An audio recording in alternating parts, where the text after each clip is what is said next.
All right. Welcome back to All Cars, y'all. I am John. It is time for another edition of my series I call Head to Head, where I take two manufacturers, pull up their websites, and talk through each one of their vehicles in specific categories, comparing and contrasting, and letting you know basically what I prefer. And this week it is Honda versus Toyota. Now, you might say this isn't exactly fair because Toyota has a far larger lineup, but it lines up a little closer than I seem to think it was going to. This is a sequel. I did another one, which was Ford versus Chevy. I encourage you to check that one out if you haven't, because I consider myself more of a Ford guy, and yet I really liked an awful lot of the Chevys and found, well, some interesting takeaways there. So I hope to do it again today. So as always, grab a beverage of choice. We've got some coffee here today. Get comfortable and let's kind of think through the market and what we would choose. Now, generally, I'm going to start with cars and then SUVs and then trucks, and I'm going to move up the size categories as we go. So jumping over here to Honda first, the Civic, and also I'm going to say I'm going to, for my own sanity, I'm going to kind of clump some of these together. I'm not going to talk about the Civic and then the Civic Hybrid terribly separately. So we've got the Civic over here, and then of course over at Toyota, because they don't sort anything, you've got the Corolla. Civic has long been one of my favorites, and I do consider myself a Honda guy. But I haven't liked the Civic for a few generations. Now, I won't argue that it's not structurally rigid, extremely well built, extremely reliable, and many people consider it the #1 smallish car out there. I'm not one of them. I think that somewhere along the way, Honda lost their way. They really put form over function. They really put the emphasis on styling, and I find the Civic to be, well, rather uncomfortable. I think it sits uncomfortably low. I think that they've lost the idea of having space inside. They've made it much more cockpitish, that even the base levels, they're leaning into more, we needed to build this to be the SI, right? And honestly, I just don't love it. And they can say that it's the size of an old Accord, but I don't know. I feel like it's big and it's tight at the same time. And so for that, as much as I hate to say it, I'd pick the darn Corolla. I think it is just car. And if you're looking for something that's relatively affordable and gets good gas mileage, there's no excitement with the base Corolla or the hybrid, but I do think it's just better car. Now, that changes ever so slightly when you start to talk about the hatchback. The Corolla hatchback here, I don't love it.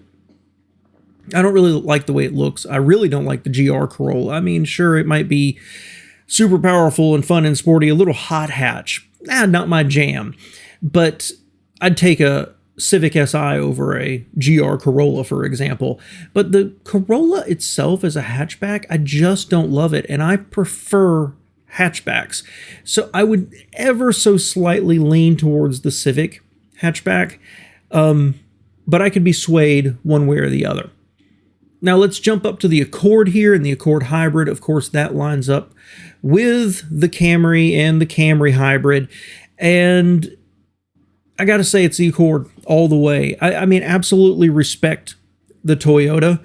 You can't not, right? It's been a fantastic car for well over 30, almost maybe let's say 40 years now.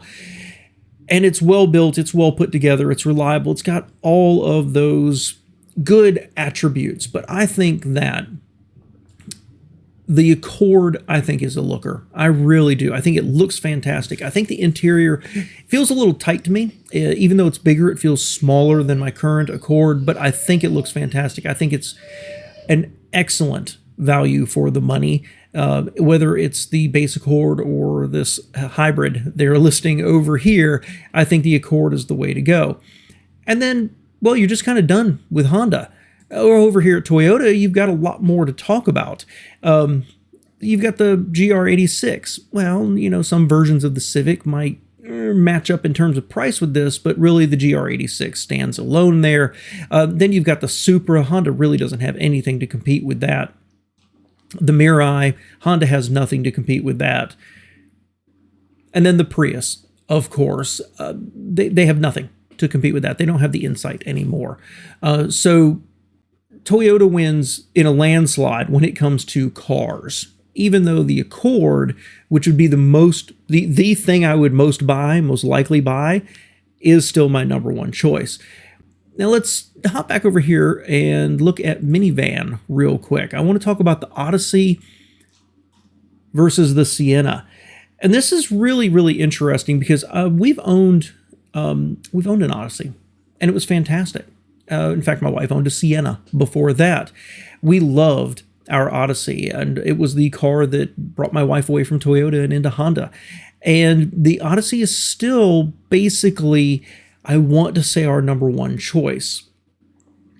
With a gigantic but, because I don't dislike the Sienna. I've always thought the Honda was better space inside and better looking. But you can't ignore the fact that the Sienna is less expensive, 37 versus 42 base price, and the Sienna's starting miles per gallon, that 36 and 36 because of the hybrid, versus the Odyssey of 19 and 28. A viewer did bring that up to me and posted in a comment saying that I missed that, and they were absolutely right. As much as I love the Odyssey, the fact that the Sienna, if you could get one, can be a better buy and gets much, much better gas mileage, ooh, that would be a hard one to beat. So I've got to say there, I'm going to slightly give the edge to the Sienna. Now let's look at the SUVs and the crossovers here. HR-V versus, scrolling up, didn't plan that out too well. Where is it? Corolla Cross. I've got to give it to the HR-V.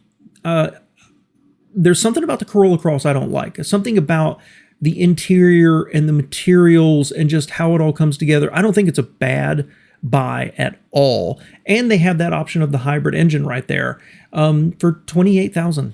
Not bad. It's a solid entry, and I understand why people would get it. But for me, I just kind of like the look of the HR-V a little bit better. And that leads us to the CR-V, which of course goes up against, scrolling up to it, the RAV4 and the RAV4 hybrid. So the RAV4, I primarily don't like it because I think the engine is crude. I think it's noisy. I haven't liked the styling for a long, long time. And the interior is not symmetrical. I've always liked the CR-V. It's not an exciting vehicle to drive, but the latest one, I really like what they did with the exterior styling. I really like what they did with the interior as well. It just remains, I think, the number one choice in that category. Compared to the RAV4 here, again, no reason to hate the RAV4, but that is the vehicle. And we'll see this with the Highlander and the Grand Highlander as well. Toyota styling. Back in the 80s and the 90s, they were accused, they were criticized for being so incredibly bland. And then they went in this other direction with all huge grills and sharp edges, and I've hated it. But I've realized that the latest generation of most of what they're doing, except for like the Tundra, the styling has finally started to look familiar to me. And there's people with even bigger grills out there. And so the RAV4 styling that has turned me off for so long, I don't think it's actually improved. I think objectively, if I step back, it's still ugly, but it's at least become familiar enough now. I've seen so many of them, it just kind of fades into the background. But for me, I'd pick the CR-V as the choice. And then you get up to the Passport. So I'm going to compare this to the Highlander. Passport starts at 42, Highlander starts at 39. It's hard to argue again with some price, and you get Toyota quality, except for the fact that I don't like the interior of the Highlander. Again, if you like it, that's great, but this is subjective. And when we've looked at them, while the dash is fine, and the ergonomics are fine, and certainly the space is fine. It's competitive. It's possibly one of the best in its category. Don't like the seats, don't like the material, don't like most anything about it. And for that reason, while I don't love the Passport, there's something about the Passport that comes across as generic. Very much of Honda needed something in this size and price and just made it. And there's no passion, I believe, behind this. But apples to apples comparison, I would lean towards the Passport. I just think it's a more comfortable car for the way I would want to use it. And then that leaves us with the Pilot, which I guess compares with the Grand Highlander, but the Grand Highlander is more expensive. But to my ever-living shock, I would pick the Grand Highlander here. Now, if I was to compare the Highlander and the Pilot, it'd be the Pilot. Now, that was our one-to-one comparison when we were looking. But if I compare the Grand Highlander to the Pilot, I really like the Grand Highlander. Again, it's basically a boring station wagon, but I gotta give it to the Grand Highlander. And then moving into something electric, this is really the only place we'll talk about it, is the Prologue. Of course, shared with GM on the Ultium platform. And over here at Toyota, you've got the BZ4X, which is the dumbest name possibly in automotive world right now. And it's not competitive, really. It's just, it is a half-hearted attempt at an electric SUV, a stopgap placeholder where the wheels fell off, recalled when it was brand new.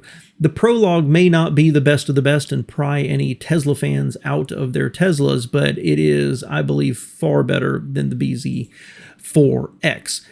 Even for the extra $4,000 you're going to pay for the Honda. And then let's go on. Honda has nothing to compare to the Land Cruiser. Excellent vehicle except for the price. Honda really has nothing to compare with the Sequoia, so it's got to be a Sequoia win here. And Honda has nothing to compare with the 4Runner, a real off-road vehicle. Not my choice, but hey, it's a good one. And of course, down here at the bottom, the Venza. Totally forgotten. I didn't even realize they still had it on the market. I haven't seen an advertisement for one of those things in years. And going back to the cars, they do have the Toyota Crown. Again, Honda has nothing really to compete with that. I have mixed feelings about the Crown. I miss the Avalon. This is okay. It's kind of an CUV body, but it's like a tall station wagon. I'm mixed on it. On the one hand, I think it's nearly the perfect car. It's big and it's comfortable, but on the other hand, I didn't really like the interior. I thought lots of plastic. I thought it was really cheap inside. I have very, very mixed feelings on that. And also, you've got the Crown Signa. Honda has nothing to compete with that either. So, got to be wins for Toyota in both these cases. And that leaves us with trucks. Let's work backwards here. I'm not going to focus on the iForce Max versions because Honda doesn't really have anything to compare with those. And so you've got the Tundra. It's a full-size body-on-frame truck, competes with the Chevys and the Fords and the Dodges of the world. Honda has nothing, so it's got to be a Toyota win again. Then you get to the Tacoma. And over here, the Ridgeline. So let's talk about this one. And we will end with this. I appreciate you being here. The Tacoma.